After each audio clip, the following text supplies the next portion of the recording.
गोंडा से है रिंकी, स्वागत है आपका। नमस्कार बहन जी। जी नमस्कार मैम। भाई साहब को नमस्कार। जय हिंद, स्वागत है आपका। भाई साहब, आप तबीयत हमारे हस्बैंड का बहुत खराब रहता है और पेट पे दर्द रहता है, लेकिन बहुत बात जाते हैं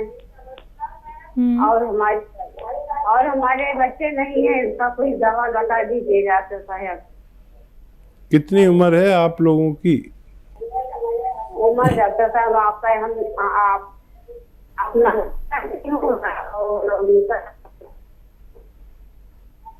मैम दोबारा से उम्र बताइए।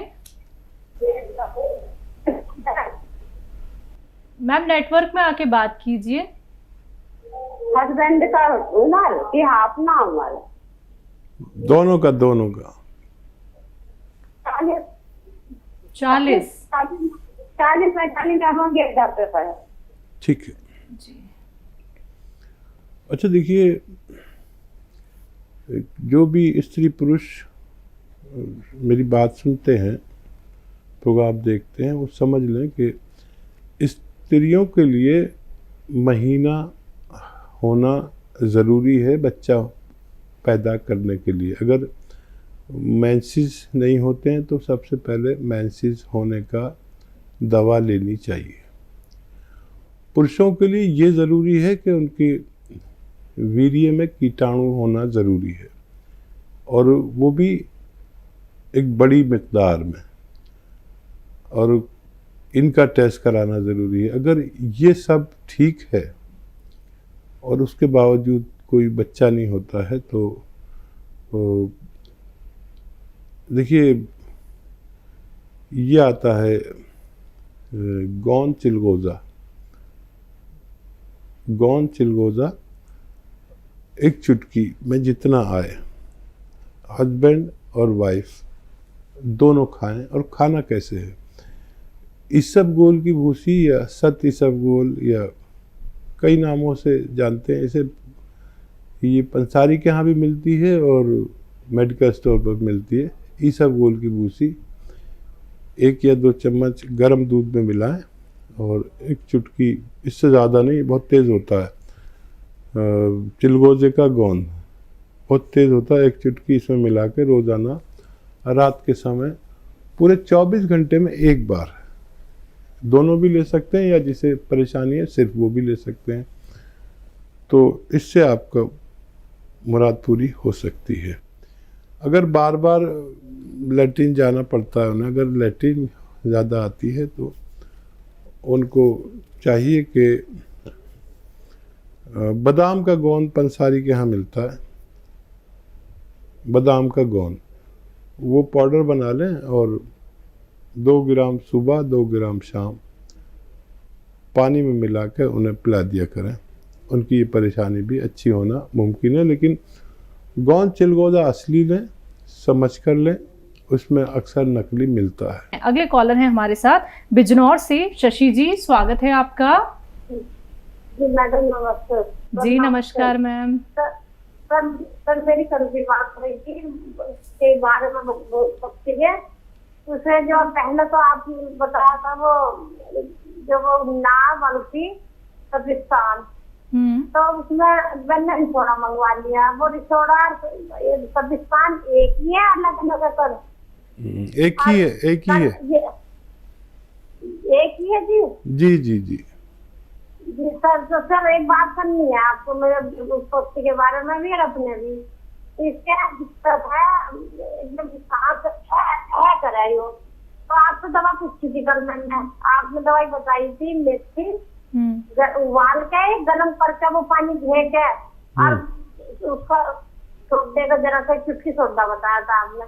ये हफ्ते के हम बहुत करे, जब खाने बैठे ही जब भी ज्यादा करे ऐसा करेगी, बहुत परेशान नहीं हो। इसके पेट में भी दर्द रहता, लीवर में दिक्कत हो गई थी। इससे पहले छोटी सी फैट बढ़ रहा था इसका वजन, पर वजन अब भी बढ़ रहा है इससे। जैसा कोई तली वाली चीज खा ले है क्या कैडी खा ले तो इससे दर्द होता है पेट में। ठीक है, ठीक है। आप इसे ये नुस्खा दें, 2-4 दिन 6 दिन देंगे तो मेथी वाला नुस्खा आप दें। शायद कल ही बात हुई थी आपसे। तो ये इसका रोग अच्छा हो जाए तो फिर दूसरे रोगों के लिए भी आप नुस्खा पूछ सकते हैं। पहले इसको इस्तेमाल करें और फ़ायदा उठाएं। दिल्ली से हैं लाजवंती जी, स्वागत है आपका। हेलो लाजवंती जी, आपको मेरी आवाज मिल पा रही है? हाँ जी, नमस्कार। जी नमस्कार मैम। हाँ नमस्कार नमस्कार गुरु जी। आपका तो नाम लाजवंती जी दवाओं वाला नाम है। पहले भी शायद बात हुई है आपसे। हाँ जी, मेरी 2 बार बात हो चुकी है आपसे। कोई प्रोग्राम ऐसा नहीं कि मैं आपका नाम ना लेता हूँ। हाँ, पहले मेरा नाम आपने गलत किया था, लता नाम लिया था जी हाँ तो और बहुत बहुत नमस्कार आपको, आपके चरणों में कोटि कोटि नमन मेरा। स्वागत है आपका बहुत। हाँ, मैं पूछना चाह रही थी, मेरे 3 सवाल हैं आपसे। एक तो जो गोंद मोरिंगा है, तो ये सफेद वाला जो आप देते हैं, तो हमने जो पेड़ से निकाला है वो तो थोड़ा ब्राउन कलर का होता है, और जो काला गोंद है ये कौन से पेड़ का होता है? ठीक है। और एक मेरे दामाद के दोस्त हैं, उनकी उम्र हो गई कोई 55-56 साल, उनके पैर में गैंग्रीन हो गया है। उनके पैर का काटने की नौबत आ गई, तो उनके लिए कोई इलाज हो तो बताइए आप प्लीज। ठीक है। अच्छा देखिए, जो गोंद मोरिंगा है ये जब फर्टिलाइज़र में पैदा होता है तो ऐसा होता है जैसा आपको मिलता है पेड़ से, और वो प्रोसेस नहीं हुआ होता, तो उसको लोग इस्तेमाल करते हैं। ये जो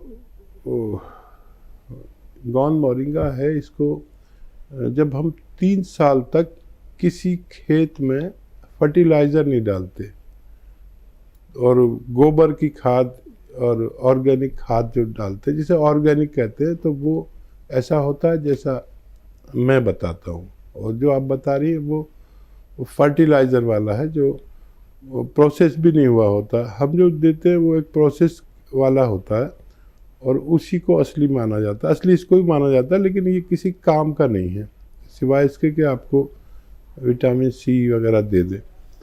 और दूसरा सवाल आपका कि गोंद स्याह कौन से पेड़ से आता है, ये आबनूस का पेड़ होता है। इस पेड़ से कभी किस ज़माने में जब मेटल नहीं था, मेटल की बांसुरी वगैरह, मेटल का प्रयोग शुरू नहीं हुआ था, उस ज़माने में इसकी लकड़ी से बांसुरी बनती थी। ये बिल्कुल काला होता है, काली बांसुरी होती थी। और अब मेटल वगैरह चल पड़े हैं, लेकिन अभी भी किसी किसी के पास वो बांसुरी मौजूद रहती है। एक बिल्कुल काले रंग का पेड़ जिससे काला गोंद निकलता है, उसे ही गोंद स्याह कहते हैं। और एक कोशिश कर सकते हैं, वादा कुछ नहीं, उनको डॉक्टरों की दवाओं के साथ आप अलसी को हल्का सा भून लें और 1 चम्मच अलसी खिलाएं मरीज़ को, और 1 चुटकी नमक ज़ैतून, 1 चुटकी खाने का सोडा 2 गिलास पानी में मिलाकर 1 चम्मच अलसी दें। 1 टाइम दिन में या 2 टाइम लगातार दें। कुछ फ़ायदा हो तो हमसे आप बात करते रहें, वरना आप डॉक्टरों की बात मान सकते हैं। नूर मोहम्मद अंसारी जुड़ गए हैं हमारे साथ, स्वागत है आपका सर। हकीम साहब अस्सलाम वालेकुम। वालेकुम सलाम। आपके ज़हूर साहब खुशामदीद, जहे नसीब, आपसे बात हो रही है, बताइए। हकीम साहब, मतलब मेरा ये है कि जैसे एक बच्ची है, मतलब उसके मतलब क्या है, ये 3-4 तो बच्चे हो गए, तो मतलब उसके जो दूसरा बच्चा होता है ना, जब से मतलब 7-8 साल हो गया, तो उसके बच्चे दाने बाहर आ रही है। तो उसके लिए धनिया, अलसी, आंवला की डोडे और चिलगोंजा गोंद मतलब दे सकते हैं, तो उससे फायदा होगा, और कुछ देना उसको।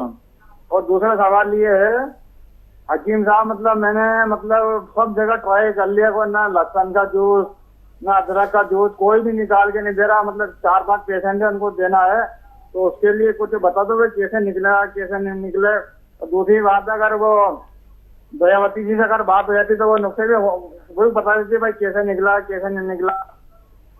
ठीक, ये 2 सवाल है हकीम साहब जी। अच्छा देखिए, वो जो नुस्खा आप उन्हें दे रहे हैं उसमें विशेष ख्याल ये रखिए कि उसमें उन्हें एक ही बार वो नुस्खा दें जिनकी बच्चेदानी बाहर को आ गई है, और उसमें एक चुटकी ही ये वो जो मैंने गोंद बताया चिलगोजे का गोंद, वो बस एक चुटकी ही देना है पूरे 24 घंटे में उस नुस्खे के साथ। तो ये शुरू करेंगे तो उनको फ़ायदा होना मुमकिन है। और एक बात ख्याल रखें कि दयावती जी ने खुद कहा था, और मैं भी बताता हूँ, कि लहसुन को पीसा भी जा सकता है, लेकिन पानी में नहीं, सिरके में पीस लें, सिलबट्टे पे पीस लें या जैसे भी आप पीसें। और अदरक का जूस तो उसी में निकल आता है जिससे आप गाजर का जूस निकालते हैं ना, उसी में अगर गाजर की जगह अदरक डाल दें तो उसका जूस निकल जाता है। ये तरीका है। और दयावती बहन ने तो सुन ही लिया होगा, मुमकिन है इस प्रोग्राम में या अगले प्रोग्राम में उनकी कॉल आ जाए। वो लोगों को बहुत फ़ायदा कर रही है। और ये मशीनें आती हैं, कोई निकाल के नहीं देगा, मशीनें आती हैं जो प्रोफेशनल यूज़ के लिए होटल वाले यूज़ करते हैं, तो उसको आप लेंगे तो ये सब बहुत आसान है। पहले मैं भी परेशान रहता था कैसे निकालें, फिर वो मशीन मिली, फिर तो हमने प्लांट लगा लिया। तो इस तरह से आप इस्तेमाल करा सकते हैं। लखन लाल जी हैं एमपी से, स्वागत है आपका। हेलो जी सर। सर मैं सेरोसिस के बारे में पूछना चाहता हूँ। सोराइसिस। हाँ ठीक है जी। देखिए, एक ऐसा रोग जो देखने में ऐसा लगता है जैसे माता निकल आई, चेचक माता कहते हैं ना, जगह जगह दाने दाने दाने।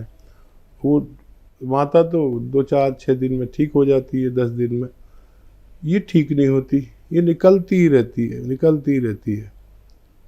इस ऐसे रोग को हम सोराइसिस के नाम से जानते हैं। तो इस रोग में एक नुस्खा काम करता है बड़ा अच्छा, और उसको कहते हैं नमक ज़ैतून। ये क्योंकि स्किन रोग के लिए बहुत अच्छा है, तो इसको इस्तेमाल का तरीका ये है कि एक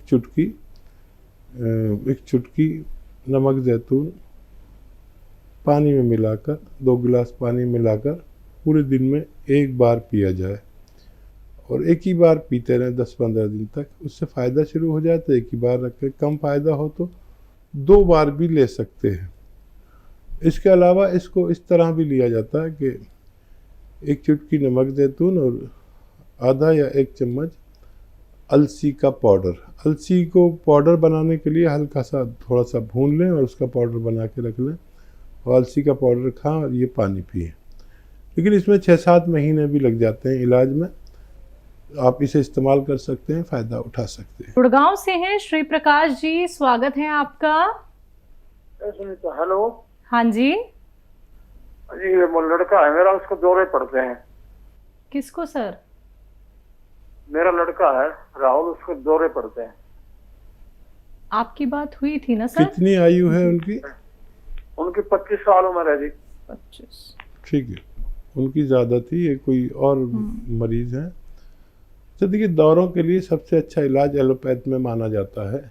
मैं भी इस बात को तस्लीम करता हूँ।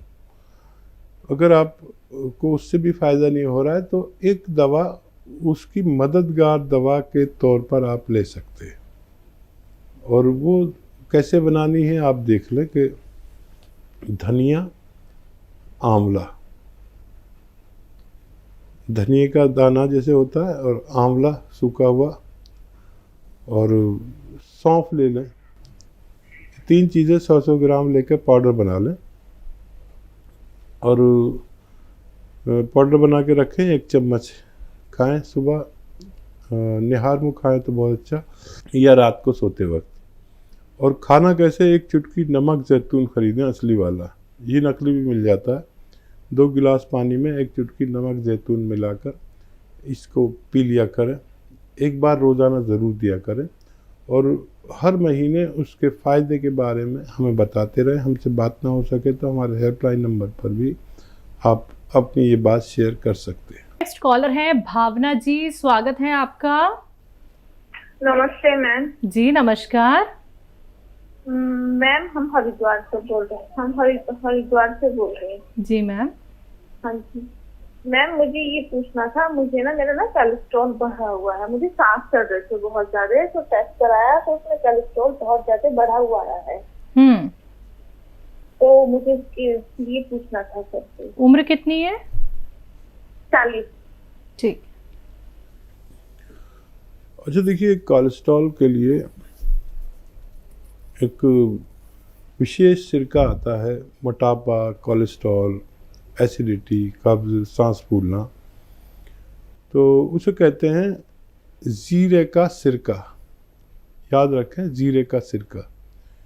ये आप 2 चम्मच, छोटे चाय का चम्मच पीजिए और गर्म पानी पीजिए दिन में कम से कम 5 बार, और दिन में 2 बार ये खुराक लें। लगातार 2-3 महीने लेने से आपको फ़ायदा होना मुमकिन है। हकीम साहब, एक कॉलर जो हमारे साथ जुड़े थे जिन्होंने कहा कि उनके बेटे को दौरे पड़ते हैं, तो ये दौरे पड़ने का कारण क्या होते हैं? हाँ, दिमाग का एक हिस्सा है जो ज़रूरत से ज़्यादा सख्त या ज़रूरत से ज़्यादा नरम हो जाता है मेरे अनुभव के हिसाब से, और उसकी वजह से ऐसा होता है। तो सबकी अलग अलग इसमें राय है। हमारे जिस्म में हर चीज़ की एक लिमिट है, और वो लिमिट चाहे दिमाग में हो या खून में हो या किसी भी चीज़ में, कि कितना खून कितना होना चाहिए, ग्लूकोज कितना होना चाहिए, आयरन कितना होना चाहिए, उससे कम या ज़्यादा होना बीमारी है। तो अगर हम उसको, उस चीज़ को उसके स्तर पर ले आते हैं तो हमारी बीमारी जाती रहती है।